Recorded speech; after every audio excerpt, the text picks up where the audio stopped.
Bismillahirrahmanirrahim. Assalamualaikum warahmatullahi wabarakatuh. Alhamdulillahirabbil alamin wassalatu wassalamu ala asrafil anbiya'i wal mursalin wa ala alihi wa ashabihi wa man tabi'ahum bi ihsan yaumiddin. Summa ba'd. Asyrafil muslimin jamaah rahimani wa rahimakumullah.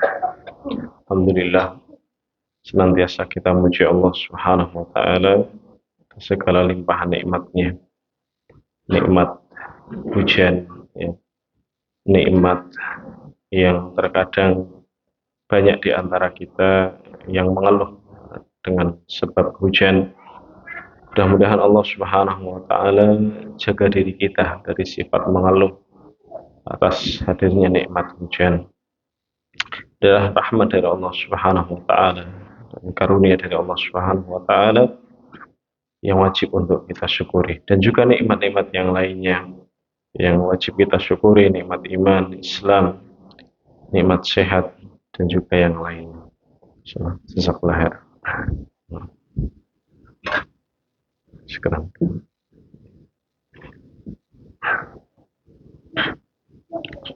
Saudara muslimin jamaah rahimani wa rahimakumullah. Sebelum masuk pada pembahasan,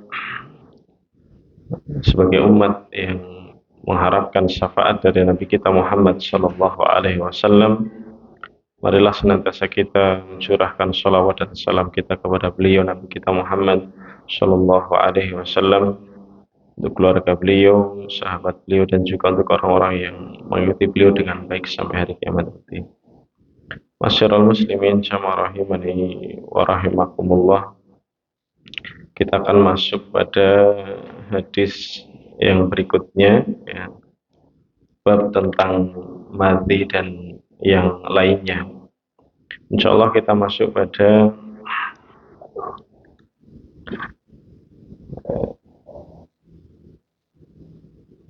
hadis yang ke-24, ya, dari kitab Umdatul Ahkam. Qala mu'allif rahimahullah ta'ala, mu'allif rahimahullah ta'ala beliau mengatakan al-hadisur rabi' wa ishrun, hadis yang ke-24. An Abbad ibn Tamim an Abdullah ibn Zaid ibn Asim al-Mazini radhiyallahu anhu qala sukiya ila Nabi sallallahu alaihi wasallam ar-rajulu yukhayyalu ilaihi annahu yajidu syai'a fi sholati faqala la yansarif hatta yasma'a sautan aw yajida rihan. Masyarul muslimin jamaah rahimani wa rahimakumullah. Di sini kata beliau dari Abbad bin Tamim, dari Abdullah bin Zaid Asim al-Mazini.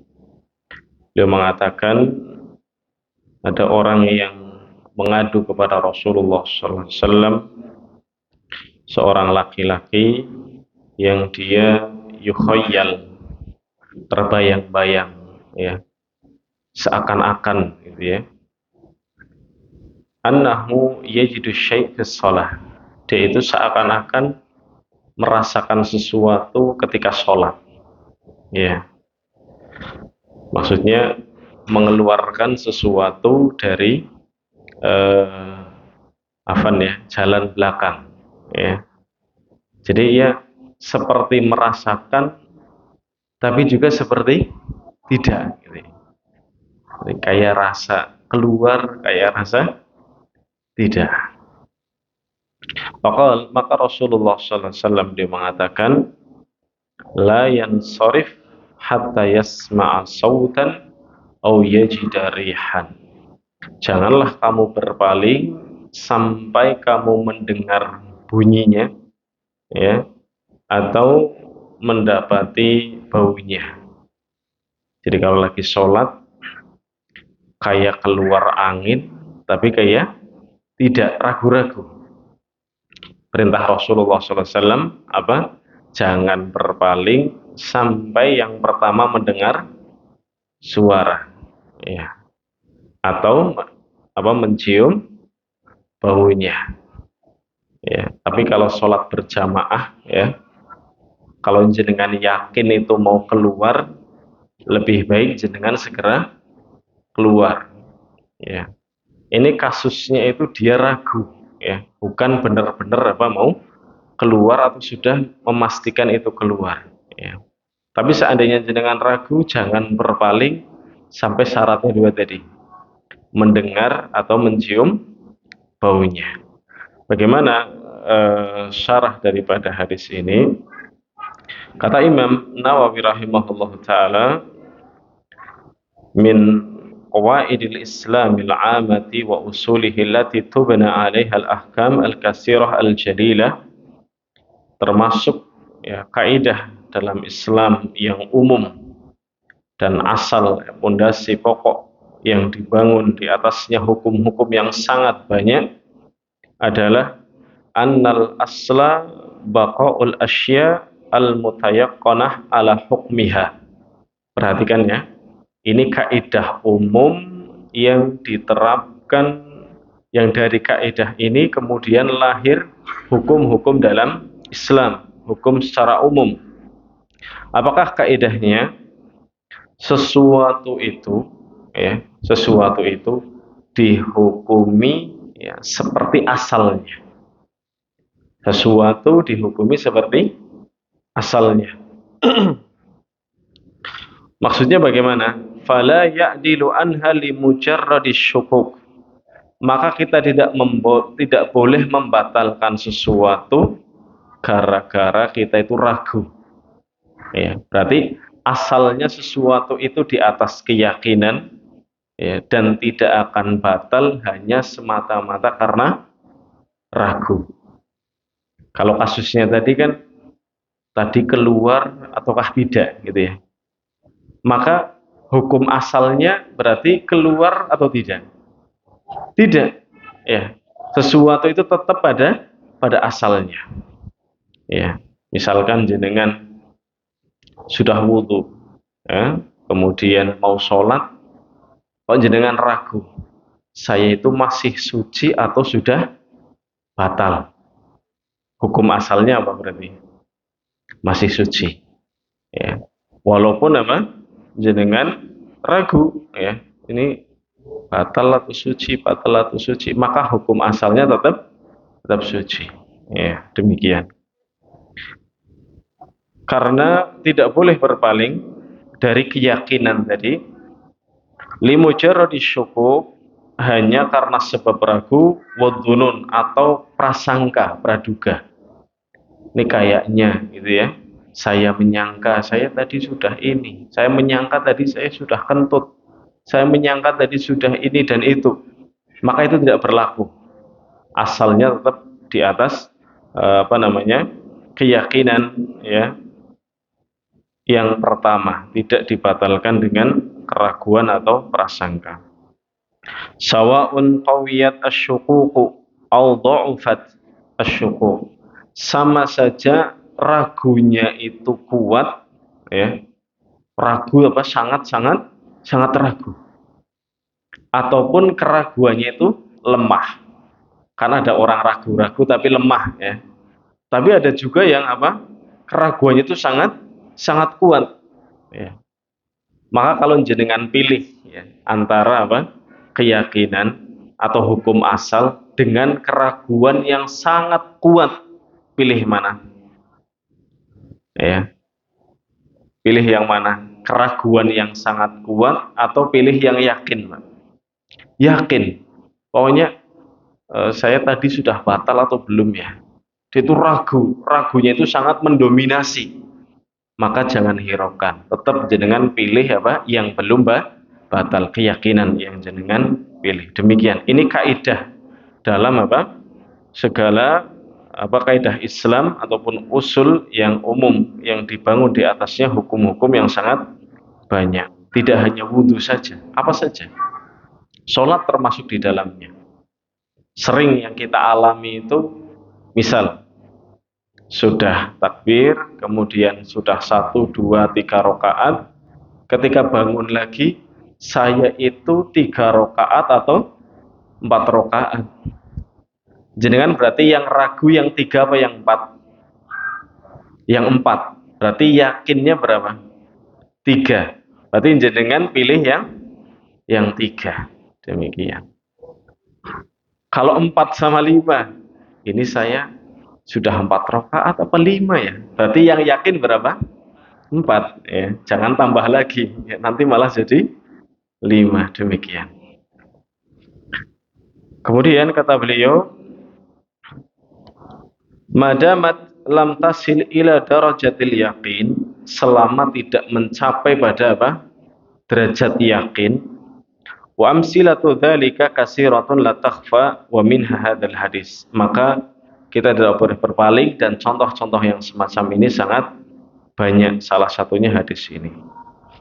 Famadamal insanu mutayaqqinan li tahuratihi summa syakka fil hadas. Fal aslu baqa'i tahuratihi. Tadi sudah kita contohkan orang yang sudah berwudu kemudian ragu sudah batal atau belum, maka dia tetap suci. Wabil aksi faman tayaqqana al hadath. Demikian pula kebalikannya. Kalau dia sudah yakin dia itu berhadas, berarti apa? Ragu-ragu. Dia yakin sudah tadi saya sudah kentut. Kemudian dia ragu-ragu, ya, masih suci atau sudah asalnya berarti sudah batal. Demikian. Sebaliknya juga sama. Wa syakka fi taharati fal aslu baqa'il hadas wa min hadas siyab wal amkinah fal aslu fiha taharah. Demikian pula baju, ya, kemudian tempat, pada asalnya dia suci atau terkena najis? Suci. Karena saudara kita, ya, sebagian di antara mereka itu kalau mau sholat pakai celana tidak mau, dia pasti lepas celana kemudian pakai sarung, alasannya takut terkena najis, ya. Maka hukum asal sesuatu dia tetap suci, ya, tidak najis.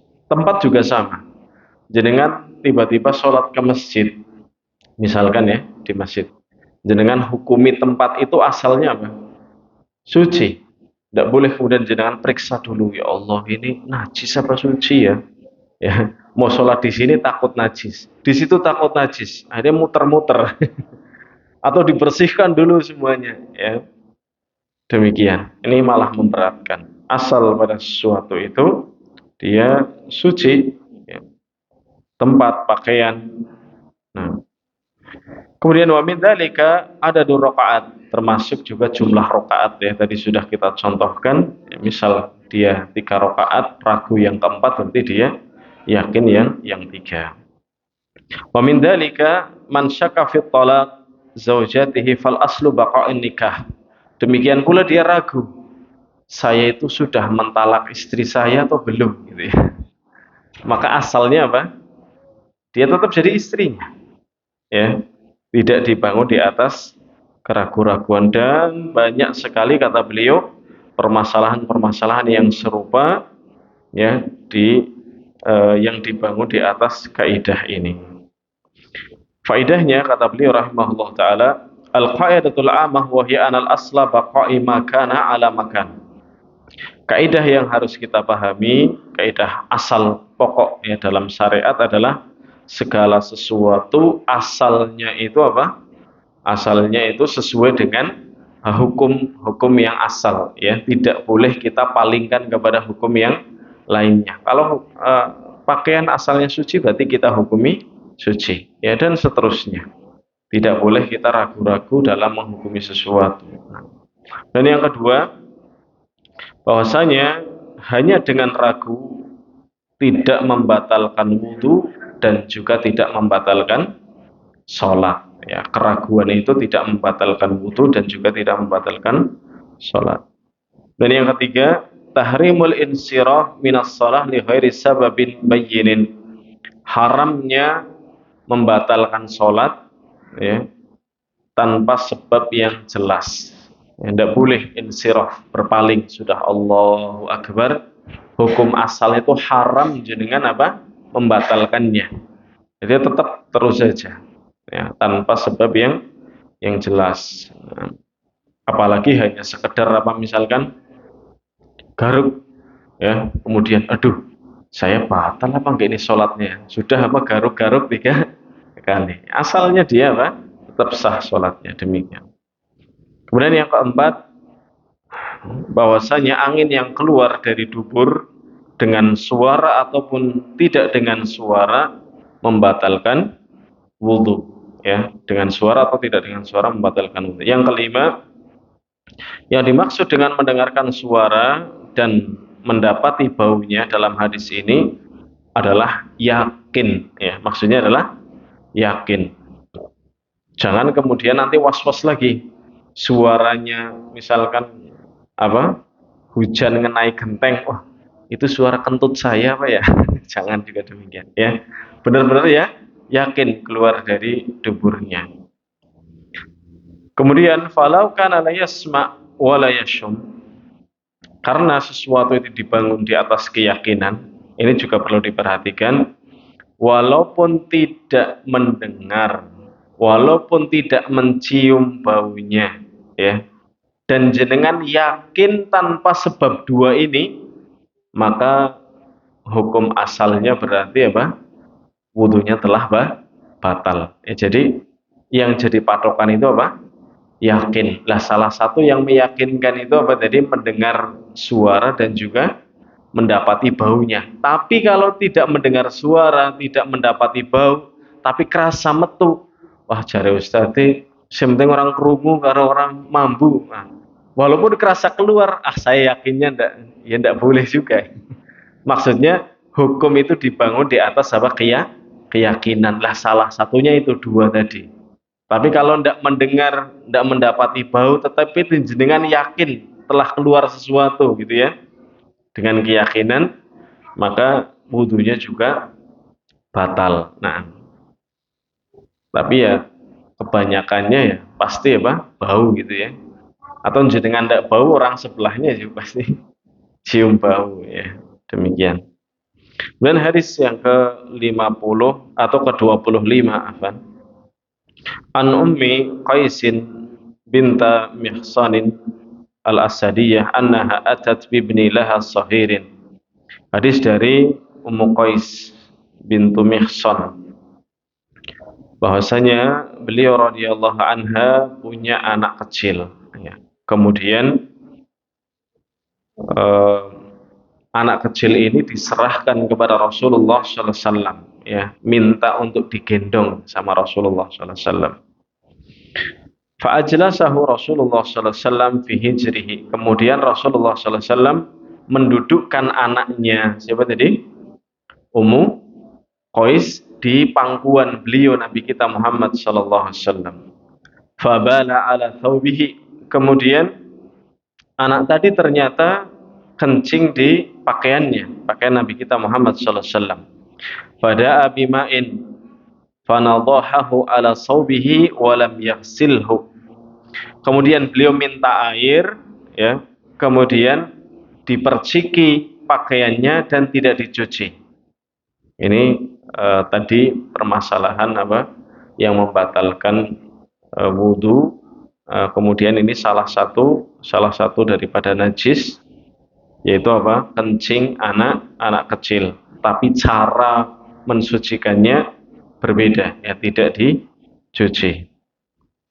Bagaimana penjelasan hadis tersebut? Karena sahabat adalah para sahabat Nabi kita Muhammad sallallahu alaihi wasallam, ya'tunan Nabi sallallahu alaihi wasallam bi atfalihim. Jadi para sahabat itu biasa membawa anak-anak mereka untuk digendong Rasulullah sallallahu alaihi wasallam. Ya. Liyanalu min barakatihi wa barakati du'aihi lahum. Tujuannya apa? Supaya mendapatkan barokah, ya, dan supaya didoakan oleh Rasulullah sallallahu alaihi wasallam. Ya. Kalau kita badan kita, ya, tidak boleh dikiaskan dengan badannya Rasulullah sallallahu alaihi wasallam. Paling bisa yang kedua, minta didoakan. Kalau ada orang soleh, ya, misalkan Pak Kiai, jenengan bawa anak jenengan, Pak Kiai tolong doakan anak saya, ya, supaya pinter, supaya manut, jadi anak soleh, boleh apa tidak? Boleh, ya. Tapi kalau kemudian cuma nempel saja, misalkan ditempelkan gitu ya, supaya dapat barokah, ini kekhususan Nabi kita Muhammad Shallallahu Alaihi Wasallam. Dan para sahabat biasa seperti itu, biasa membawa anak-anak mereka untuk didoakan Nabi kita Muhammad Shallallahu Alaihi Wasallam. Nah, wa kana sallallahu alaihi wasallam min latafatihi wa karami akhlaqihi istaqbiluhum bima jabalahu Allah alaihi. Perhatikan, termasuk akhlak dari Nabi kita Muhammad sallallahu alaihi wasallam dan sifat lembut dari Nabi kita Muhammad sallallahu alaihi wasallam itu mau menggendong anak-anak. Karena ada sebagian bapak ya, atau bahkan rata-rata ya, tapi mudah-mudahan bapak-bapak di sini enggak ya, itu tidak mau menggendong anaknya. Ya, masa ya orang keren-keren kayak gini, sangar-sangar kayak gini gendong anak gitu ya. Ada bapak-bapak yang demikian. Tidak mau menggendong anaknya. Padahal Nabi kita Muhammad sallallahu alaihi wasallam ya, beliau itu sangat lembut dengan anak-anak ya. Sangat mulia akhlaknya. Ya. Yang Allah Subhanahu wa taala karuniakan sebagai bentuk tabiat dari Nabi kita Muhammad sallallahu alaihi wasallam, beliau mau ya menggendong anak-anak. Minal bashari atau minal bashari was samahati, termasuk samahah ya, samahah bentuk apa namanya, lemah lembut, bentuk pergaulan yang bagus dengan tetangga. Tidak apa-apa gendong. Pernah nggak Pak disuruh gendong anaknya orang? Ya, Rasulullah SAW biasa ya, disuruh gendong digendong. Ya, jangan merasa gengsi, tidak mau ya, jangan. Faja'a Ummu Qais bibnillah as-sahir. Kemudian Ummu Qais memberikan anak tersebut kepada Nabi kita Muhammad sallallahu alaihi wasallam. Kemudian anak kecil tadi ternyata kencing di pangkuan Rasulullah sallallahu alaihi wasallam. Iya. Fatalaba ma'an farasha makana al-baul min thawbihi rashan wa lam yaghsilhu. Kemudian Rasulullah sallallahu alaihi wasallam minta air, kemudian hanya diperciki saja dan tidak dicuci.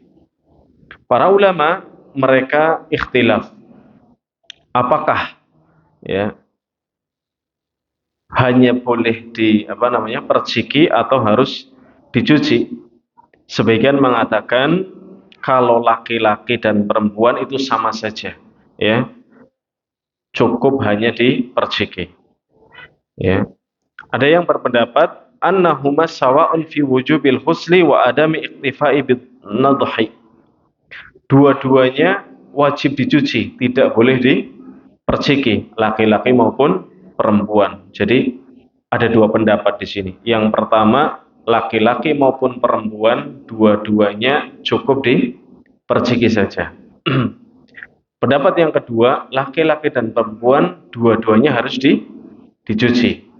Tapi dua pendapat ini tidak sesuai dengan dalil yang kita bacakan tadi. Tapi ada yang berpendapat demikian.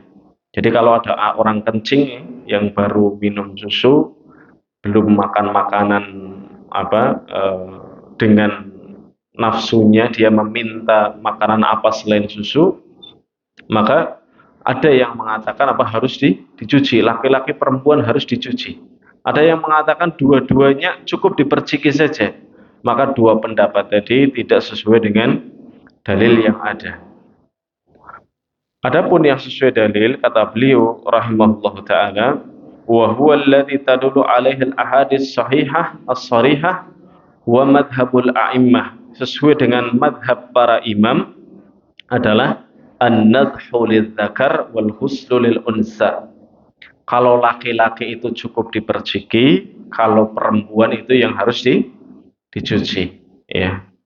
Berarti ini menggambarkan najis yang ditimbulkan dari kencing perempuan itu lebih berat, gitu ya.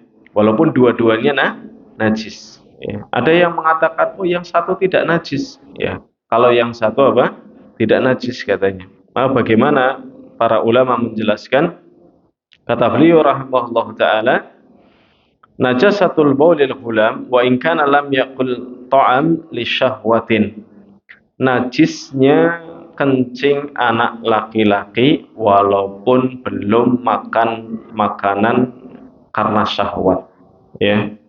Jadi tetap najis, hanya saja cara membersihkannya yang berbeda. Nah, nanti akan disebutkan alasannya kenapa berbeda. Kemudian yang kedua, kifayatu rasyil ladzi la yablughu darajatil jiryan li tadhhiri baul ghulam. Cara membersihkannya hanya diperciki, tidak sampai mengalir, ya. Diperciki sama mengalir itu beda, Pak, ya. Kadang ada yang kurang yakin, sudah diperciki, ya ternyata mercikinya sampai apa? Banyak, sampai mengalir, ya. Ini juga keliru. Ya. Padahal diperciki saja itu sudah cukup. Ya. Kemudian yang ketiga, akhlakun Nabi sallallahu alaihi wasallam karimah wa tawadhu'ul jam. Kita wajib mencontoh akhlak Nabi kita Muhammad sallallahu alaihi wasallam yang mulia dan tawadhu, merasa rendah hati, ya, di hadapan manusia. Ya, harusnya ini diamalkan oleh kita yang mengaku mengikuti Nabi kita Muhammad sallallahu alaihi wasallam, ya, dalam segala hal. Bukan hanya akidah. Ya, perhatikan. Seorang salaf itu mengikuti Nabi Muhammad sallallahu alaihi wasallam bukan hanya akidahnya saja. Akhlaknya juga wajib mengikuti Rasulullah sallallahu alaihi wasallam. Ada orang belajar akidah, tauhid, tapi akhlaknya tidak mengikuti akhlaknya Rasulullah sallallahu alaihi wasallam. Ini keliru. Ya. Para ulama memberikan rincian tentang sebab, ya, wajibnya memerciki antara perbedaan memerciki antara apa namanya, kencing anak laki-laki dan kencing anak perempuan. Ya. Kenapa dibedakan? Ya, kalau yang laki-laki itu diperciki, kalau yang perempuan itu dicuci. Kata beliau rahimahullah taala, annal ghulam indahu hararatun, karena anak laki-laki itu lebih punya hawa panas, ya. Laki-laki itu lebih punya hawa panas, ya, dibandingkan perempuan. Wa tudbakhut ta'am, yang bisa dengan hawa panas tersebut bisa mencerna makanan lebih cepat, ya. Wa taltufu al-fudalat al-kharijah, dan bisa melembutkan apa namanya, bekas-bekas yang keluar, ya, atau sisa makanan yang keluar, itu hasilnya lebih apa? Lebih lembut, ya, istilahnya lebih terserap semuanya, gitu ya, dari dibandingkan anak perempuan. Nah, wal jariyah, adapun anak perempuan, laisa ladaiha hararatun mulattafah. Adapun perempuan itu tidak punya apa tadi? Hawa panas yang bisa mencerna makanan yang masuk padanya. Ya, artinya dibandingkan dengan laki-laki, kalau yang perempuan itu lebih lemah, sehingga yang keluar itu apa? Lebih apa, Pak? Badek gitu, Pak, ya. Dibandingkan dengan yang laki-laki. Nah, sehingga yang keluar pun, ya, akan menjadikan sisanya itu lebih apa? Lebih kasar, sehingga itu menyebabkan mungkin pada baunya lebih menyengat, ya, atau yang menjadikan itu wajib untuk dicuci. Kemudian alasan yang kedua, anak laki-laki itu secara adat itu lebih disukai untuk digendong sana sini. Ini di zaman dulu demikian, ya. Jadi anak laki-laki itu seneng dibawa kemana-mana, kemudian dipopong sana sini, gitu ya, dioper-oper, ya, dibandingkan anak perempuan. Maka anak laki-laki lebih banyak dibawa dan dipindahkan. Wa tubashiru najasatuhu, sehingga anak laki-laki itu memungkinkan najisnya itu kemudian kemana-mana. Nah, di sini ada masyakoh. Kalau anak laki-laki dibawa kemana-mana, najisnya kemana-mana, kalau semuanya harus serba dicuci, jadi masyakoh, jadi berat. Ya, maka perhatikan syariat yang mulia ini ketika apa? Sampai perkara yang sedetail itu pun diperhatikan, ya. Memperhatikan keadaan adat sekitar. Anak laki-laki biasa digendong kemana-mana. Kalau kemudian najisnya harus dicuci, tentu menjadi berat, ya. Maka kemudian cukup diperciki. Dan ada satu kaidah, ini kaidah fikih, ya.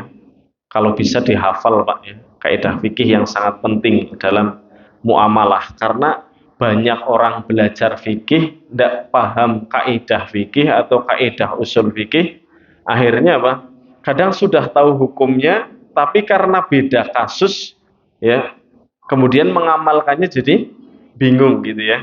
Contohnya apa? Di sini kaidah dikatakan al masyaqqatu tajlibut taisir. Apa, Pak, kaidahnya? Al masyaqqatu tajlibu taisir. Ini kalau bisa Pak, ya, diulang-ulang. Kaidah fikih yang sangat penting. Al masyaqqatu tajlibu taisir. Kesusahan, ya, kesulitan itu akan mendatangkan kemudahan. Ya. Diulang apa, Pak, tadi, Pak? Al masyaqqatu tajlibu taisir. Kesusahan akan mendatangkan kemudahan. Ya, kesusahan itu akan mendatangkan kemudahan. Nah, maksudnya seperti apa? Termasuk hikmah dari Allah Subhanahu wa taala, ya. Dan juga rahmat dari Allah Subhanahu wa taala. Apabila datang sesuatu yang susah dalam syariat ini, ya, maka Allah Subhanahu wa taala berikan kemudahan, ya. Kalau ada kesusahan dalam syariat ini, Allah berikan apa? Kemudahan. Contohnya bagaimana? Di sini dikatakan Allah Subhanahu wa taala berfirman, yuridullahu bikumul yusra wa la yuridu bikumul usra. Allah itu menginginkan untuk kalian kebaikan dan tidak menginginkan untuk kalian kesulitan. Jadi semua syariat yang Allah Subhanahu wa taala bebankan kepada kita asalnya apa? Mudah. Ya, tapi seandainya seseorang dalam mengamalkan itu ada kesulitan, ada kesusahan, Allah berikan apa? Kemudahan, kemudahan.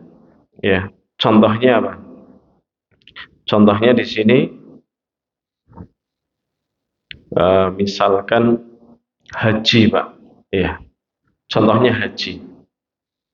Haji itu kalau zaman sekarang, ya, untuk sampai ke Mekah pakainya apa, Pak? Pesawat, ya, pesawat. Kemudian kita tidak mampu untuk naik pesawat, boleh nggak, Pak? Atau disyariatkan apa tidak? Kemudian kita harus ke sana walaupun jalan kaki. Gimana, Pak? Apa tetap nunggu sampai bisa untuk bisa apa tadi? Membeli tiket pesawat, ya, kemudian supaya bisa ke sana, atau kita paksa dengan jalan kaki untuk sampai ke sana? Gimana, Pak?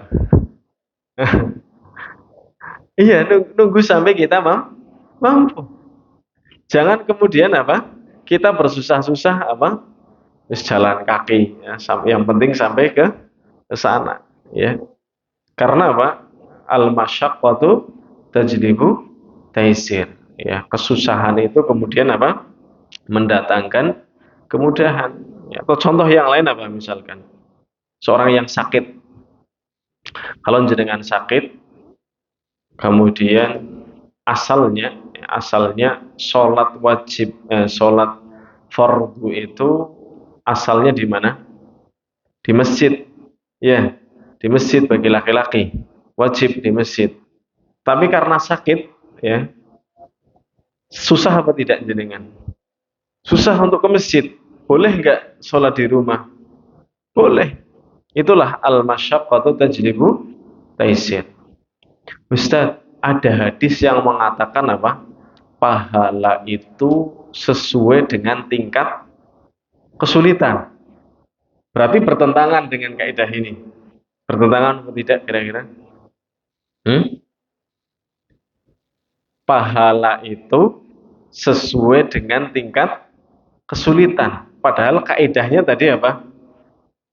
Kesulitan itu mendatangkan kemudahan. Bertentangan apa enggak Pak kira-kira? Tidak bertentangan ya. Maksudnya apa? Seseorang itu akan mendapatkan pahala lebih ya ketika dia bersusah payah untuk melakukan sesuatu dalam syariat ini yang tidak dicari-cari ya. Jadi kesulitannya itu bukan yang dicari-cari. Contoh Pak, misalkan sulit tadi ya ke Mekah, dia pengen pahalanya lebih banyak, dia harus bersusah-susah dengan jalan kaki. Ini dicari-cari apa tidak? Dicari-cari ya, dicari-cari. Apalagi Pak, perang jihad misalkan zaman sekarang pakainya apa? Pakai senjata ya, pakai senjata. Kemudian jenengan katanya kalau sulit pahalanya lebih banyak, yang lain pakai senjata, jenengan pakai apa? Bambu runcing itu misalkan. Ini dicari-cari ya. Kemudian sholat jamaah utama dibandingkan di rumah, hujan lebat, petir misalkan ya, jenengan mau jamaah ndak ada payung, wah sing penting apa? Susah payah pahalanya supaya lebih banyak. Jenengan datang ke masjid dalam keadaan apa? Basah kuyup gitu. Itu kesulitan yang dicari-cari ya. Maka bukan demikian, karena kesulitan-kesulitan itu ya akan mendatangkan kemudahan. Jadi jangan mempersulit diri dengan alasan katanya pahalanya lebih banyak. Ya ini kaidah yang sangat penting ya kita terapkan dalam kehidupan kita. Artinya kalau saya berat melakukan ini, kemudahan dari agama itu apa? Ya, jangan malah apa? Saya mau cari yang sulit supaya pahalanya lebih banyak, bukan demikian. Ya, karena kesulitan itu akan membawa kepada kemudahan. Nah, adzan dulu ya.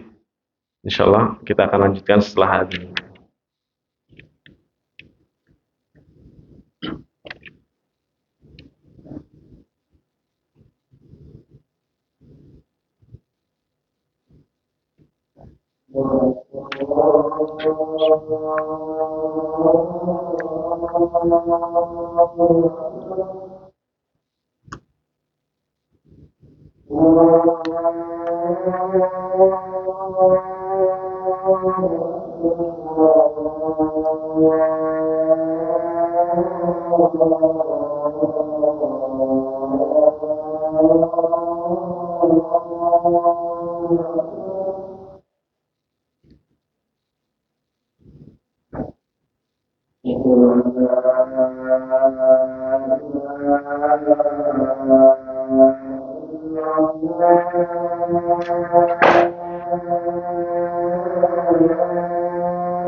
Alhamdulillah, salatu wassalamu ala rasulillah wa ala alihi wa ba'd. Lanjutkan sedikit insyaallah. Kaidah yang masih bersama kita, al-masyaqqatu tajlibut taysir. Ya, kesulitan itu akan membawa pada kemudahan. Itu kaidah yang diamalkan oleh para ulama kita, ya, yang sebagai pendukung dari kaidah tersebut telah firman Allah Subhanahu wa taala, salah satunya inna ma'al usri yusra, dan juga ayat yang tadi kita bacakan dalam surat Al-Baqarah, yuridullahu bikumul yusra wa la yuridu bikumul usra. Nah, masyaallah muslimin jamaah rahimani wa rahimakumullah, bagaimana syariat itu memberi kemudahan, ya, cara syariat itu memberi kemudahan itu seperti apa, bentuk-bentuknya seperti apa. Yang pertama adalah dengan menggugurkan kewajiban, ya, yang sesuatu yang asalnya wajib karena jenengan tidak mampu jadi tidak wajib, ya, itu bisa dengan menggugurkan kewajiban, ya. Dan yang kedua, atau contohnya apa yang menggugurkan kewajiban itu? Ya tadi, ya, contohnya haji tadi belum mampu, ya, ataupun misalkan haid, ya, orang yang haid itu dia tidak mampu, ya, untuk melakukan kewajiban, ya, maka gugur kewajibannya, ya, tidak sholat, ya. Kemudian mengurangi kewajiban, ya, ada yang kedua mengurangi kewajibannya kurang, ya. Contohnya apa yang mengurangi kewajiban? Sholat, ya, sholat itu asalnya, misal, ya, sholat asar itu asalnya berapa rakaat? 4 rakaat, bisa jadi kurang jadi 2 dengan sebab apa? Safar. Jadi safar itu mengurangi kewajiban. Karena apa? Orang safar itu masyaqqah, berat, ya. Jadi sesuatu yang berat bisa mengurangi kewajiban, ya. Tapi patokannya syariat, Pak, ya. Jangan jenengan bikin sendiri. Berarti apa? Nanti jenengan harus belajar hal-hal menurut syariat. Kalau saya tidak bisa seperti ini, kemudahan dari syariat itu apa? Ya. Saya tidak bisa sodakoh misalkan yang sunnah, ya, maka lakukan yang wajib-wajib saja, ya, demikian. Ataupun mengganti, ya, menggugurkan, dan yang kedua bang, mengurangi kewajiban atau mengganti, ya, mengganti kewajiban. Kalau berat yang tadinya wajib diganti dengan sesuatu yang lain. Contohnya apa Pak? Mau sholat, ya, itu harus suci dari hadas. Ya. Mau wudhu tidak ada air, padahal wajibnya pakai air. Tapi karena berat, jadi tidak bisa diganti yang wajib tadi dengan apa? Tayamum. Enak sekali Pak ya, cuman tinggal tepuk bismillah, tepukan ke debu, ditiup, terus ke muka, ke tangan, sudah selesai. Ya, bisa menggugurkan, bisa mengurangi, dan juga bisa mengganti. Ya.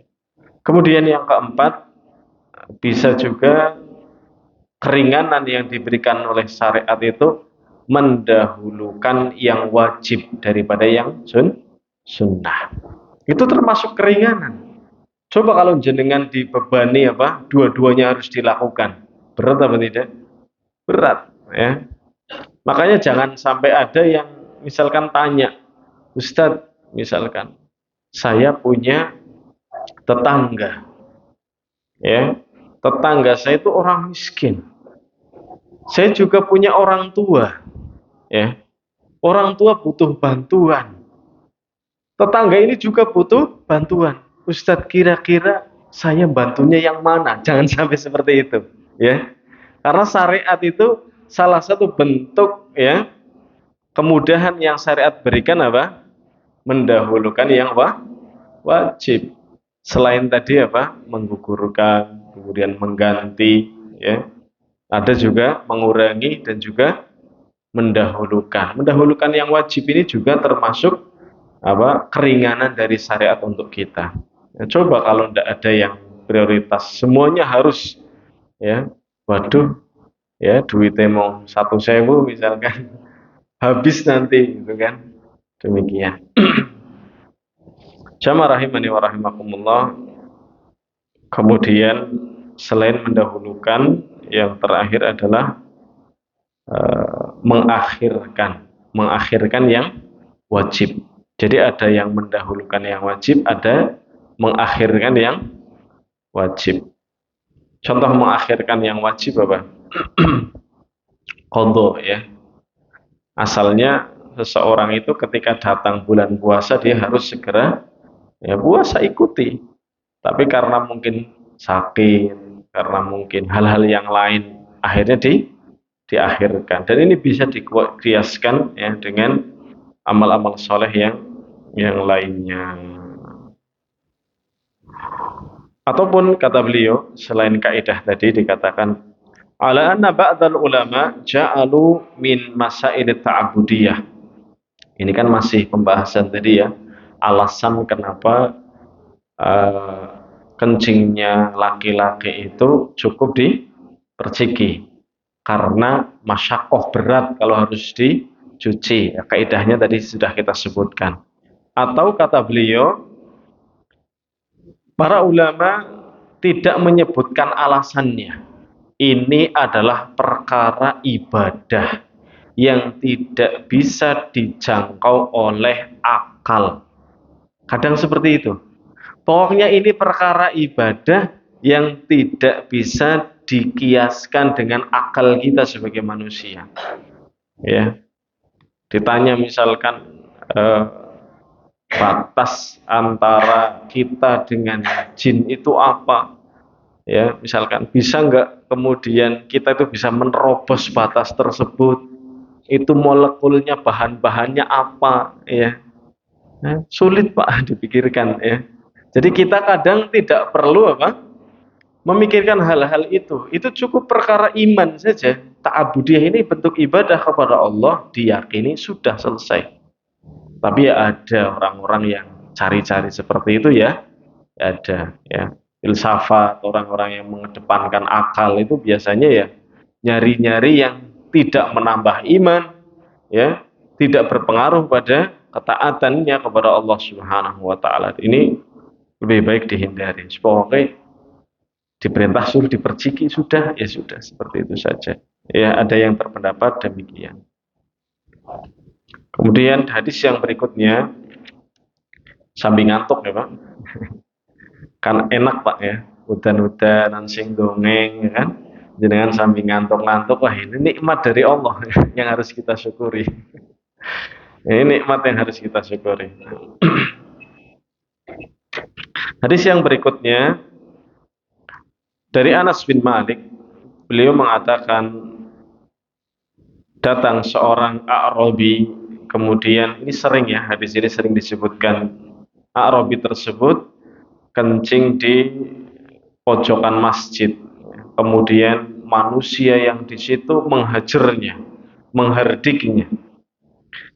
Kemudian Rasulullah SAW melarang para sahabat, manusia di sini maksudnya para sahabat, melarang untuk tidak menghajar Arabi tadi, Badui, Arab Badui, orang Arab tapi orang gunung, Arab Badui.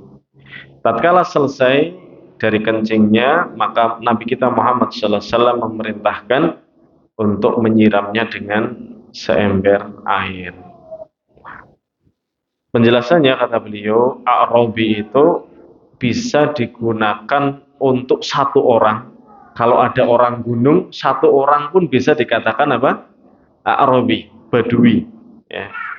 Atau bisa juga istilah untuk sekumpulan manusia yang datang dari apa? Gunung, gitu ya. Orang Arab, Arab gunung disebut A'rabi atau Badui, gitu ya. Arab Badui. Kenapa? Karena mereka itu tinggal sangat jauh di pedalaman, ya, sangat jauh di pedalaman. Ada seorang Arabi, ya, mereka itu punya sifat jafa, keras. Nah, Arabi salah satu sifatnya itu keras. Ya. Orang gunung itu keras, keras gitu ya. Orang gunung sifatnya keras. Ya. Ngeyel, ngengkeng gitu Pak ya. Tahu ngengkeng Pak? Angel ngomongi ya. Wal jahal, jahal itu bodoh. Ya. Kenapa sebab bodohnya? Li bu'dihim an ta'allumi ma anzalallahu ala rasulih. Perhatikan sebab dikatakan bodoh ya. Bukan bodoh tentang ilmu-ilmu dunia, tapi disebut bodoh di sini apa? Jauhnya mereka dari mempelajari syariat Islam. Ya. Kenapa disebut A'rabi bodoh itu? Karena apa? Jauhnya mereka dari mempelajari syariat Islam. Fabaina makana Nabi sallallahu alaihi wasallam fi ashabihi fil Masjid An-Nabawi. Tatkala Rasulullah sallallahu alaihi wasallam dan para sahabat di Masjid Nabawi datang, tiba-tiba langsung masuk terobot kencing di pinggiran atau di pojok masjid, ya. Dhannan minhu annahu kalfalat. Dia menyangka kalau pojok masjid itu sama dengan apa? Tempat-tempat padang pasir lainnya, ya. Sama aja di sini juga bisa gitu ya. Tiba-tiba kencing di situ. Ya, berarti bodoh kan, enggak tahu. Ya bodoh. Fa'adhama fi'luhu 'ala sahabah, maka para sahabat menganggap ini perbuatan yang kemungkaran sangat luar biasa. Perhatikan, jenengan pernah ngalami apa tidak? Melihat ada orang melakukan kesalahan yang jenengan anggap itu kesalahan yang sangat luar biasa. Pernah ngalami demikian? Ini orang kelewatan banget, bodohnya kliwat gitu ya. Pasti di antara kita pernah mengalami hal tersebut. Merasa kita tahu, kemudian orang tersebut melakukan kesalahan yang sangat fatal. Ya. Para sahabat pun demikian, menganggap A'rabi tersebut melakukan kesalahan yang sangat fatal. Karena menganggap masjid adalah tempat yang mulia. Ya, maka spontan. Nah, ini seringnya kita, Pak ya. Perhatikan. Bukan cuma kita, sahabat pun demikian. Karena merasa kesalahan itu sangat fatal, dengan spontan menegur apa tidak? Ditegur. Jenengan pun sama. Karena itu kesalahan sangat fatal, akhirnya apa? Spontan menghajar, menegurnya. Akan tapi yang memiliki akhlak yang mulia, perhatikan. Padahal itu kesalahan besar apa kesalahan kecil, dianggap kesalahan yang besar luar biasa. Orang yang punya akhlak yang mulia, ya, yang diutus untuk memberi kabar gembira dan memudahkan tatkala mengetahui keadaan orang tersebut, ya, orang Badui. Jadi kalau kita tahu keadaan orang tersebut harus banyak maklum, Pak. Ya. Tapi Ustadz itu kesalahannya kan terlaluan. Harap banyak maklum. Itu yang dicontohkan oleh Nabi kita Muhammad sallallahu alaihi wasallam. Ada orang melakukan kesalahan yang sangat fatal, kalau kita tahu orang tersebut memang bodoh, banyak maklum. Jangan langsung sentak, jangan langsung dihajar, harus banyak maklum. Demikian yang diperintah oleh Nabi kita Muhammad sallallahu alaihi wasallam. Ya. Bahkan kata beliau, wa nahahum an zajrihi, bahkan yang memprotes ini juga diprotes oleh Nabi kita Muhammad sallallahu alaihi wasallam. Ya. Seakan-akan dia itu melarang suatu kemungkaran, tapi yang melarang suatu kemungkaran justru diprotes sama Nabi. Perhatikan. Jadi tidak semua kemungkaran yang kita ingkari itu caranya benar. Terkadang cara yang demikian itu justru salah dan diingkari oleh Nabi kita Muhammad sallallahu alaihi wasallam. Jadi mengingkari kemungkaran itu juga harus dengan cara yang benar, tidak sembarangan. Ya. Wali alla yusibuhu dharar. Kalau diingkari secara langsung, maka madorotnya lebih banyak. Bisa semua orang kena kencingnya, ya, ini menyebabkan dharar kepada yang lain. Atau yang kedua membahayakan orang yang menahan kencing. Lagi keluar dan tiba-tiba ditahan, ini kata Rasulullah bisa berbahaya bagi orang tersebut, atau bisa membahayakan orang lain terkena kencingnya. Nah, faedahnya kata beliau rahimahullah taala, bahwasanya kencing di tanah itu akan suci dengan menyerapnya kencing tersebut ke dalam tanah dan disiram, ya. Wala yustaratu naqlu turab min makanin ba'da dzalik. Tidak perlu tanahnya itu dipindah atau dibalik, ya. Jadi tanahnya itu tidak perlu dipindah, Pak. Kalau ada orang kencing di situ atau ada najis di situ, tidak perlu diserok, pindah atau diuruk atau dibalik, itu tidak perlu. Ya, kalau disiram air itu sudah dianggap suci. Nah, ini tidak repot-repot, Pak, ya, ngangkuti tanah ini bekas kencing, cukup siram saja, apalagi banyak hujan, ya, itu sudah suci. Nah, dan yang ketiga, mulianya akhlak Nabi kita Muhammad sallallahu alaihi wasallam, ya, bersikap sesuai dengan kemampuan pemahaman orang yang dia sikapi, ya. Bu'du nadharihi sallallahu alaihi wasallam wa ma'rifatihi li tabi'in nas. Jauhnya pandangan Rasulullah sallallahu alaihi wasallam dan pengetahuan tentang tabiat manusia. Jadi kalau mau menegur orang, perhatikan Bapak Ibu rahimani wa rahimakumullah, kalau mau menegur orang, perhatikan perhatikan dulu orang tersebut. Kira-kira tabiat orang tersebut seperti apa, dan jenengan pikirkan ke depannya, kira-kira efeknya seperti apa. Jangan sampai kemudian wes tabrak saja, itu salah, tabrak plus. Itu tidak benar, ya. Di sini dikatakan bu'du nadhari, jauhnya pandangan Rasulullah sallallahu alaihi wasallam dan pengetahuan terhadap tabiat manusia, ini penting. Nah, Kemudian yang terakhir, tatkala kita dihadapkan pada sesuatu yang berbahaya, ya beberapa sesuatu yang berbahaya, maka pilih sesuatu yang paling ringannya. Ya tadi ini sudah saya sampaikan dulu ketika musim-musim ramai itu ya. Jadi kaidahnya itu orang yang cerdas itu bisa memilih di antara dua madharat. Kalau ada madharat A dan madharat B, maka pilih yang paling ringan walaupun dua-duanya bermadharat ya. Pilih yang paling ringannya. Tapi Ustadz sama-sama bermadharat iya, tapi pilih yang paling ringan ya. Walaupun sama-sama bermadharat. Akhaf, yang paling sedikitnya paling ringannya. Nah, kemudian yang terakhir yang berikutnya, innal bu'da anin nas wal madan yusabbibu jafa wal jahal. Jauhnya seseorang dari manusia dan perkotaan terkadang menjadikan seseorang jadi kasar ya dan bodoh. Yang hidup sendirian itu terkadang bikin orang jadi kasar dan bodoh. Ya. Kemudian yang terakhir, arifku bita'limil jahil. Cara mengajari orang jahil tidak ada cara lain kecuali dengan rifq. Apa itu rifq? Lemah lembut. Ya, ngajari orang bodoh itu tidak ada cara lain kecuali dengan lemah lembut. Ini kaidah ya yang disebutkan dalam kitab ini. Mudah-mudahan bisa bermanfaat ya untuk kita semuanya.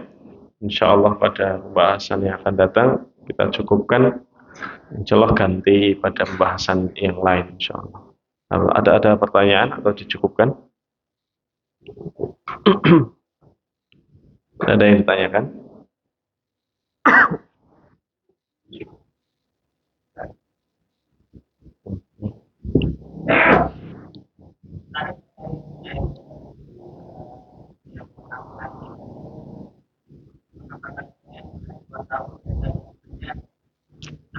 Iya.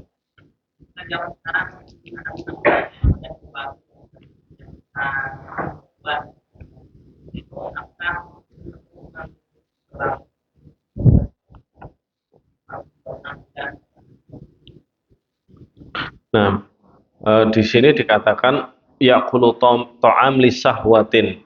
Dia makan ta'am itu karena keinginan. Makan makanan karena keinginan. Jadi termasuk keliru ya, keliru itu anak baru 6 bulan atau bahkan dari zaman dulu, saya termasuk ya.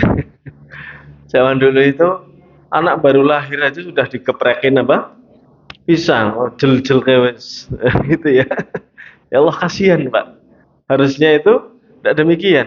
Dia kenapa kemudian minumnya makannya itu susu saja ya atau ASI apa? Itu karena memang pencernaannya itu belum sempurna. Ya, makanya mereka diperintahkan apa? Untuk disempurnakan ya ASI-nya kemudian. Lah, makan itu dengan syahwat artinya dia sudah meminta. Ya, kalau orang tua yang apa namanya? Nyuapi ya ini kesalahan ya. Insya Allah tidak merubah apa namanya hukum sampai dia kemudian memang pada syahwat dia, ya, pada keinginannya. Hadza wallahu a'lam. Ini korban, Pak. Korban. Ada lagi.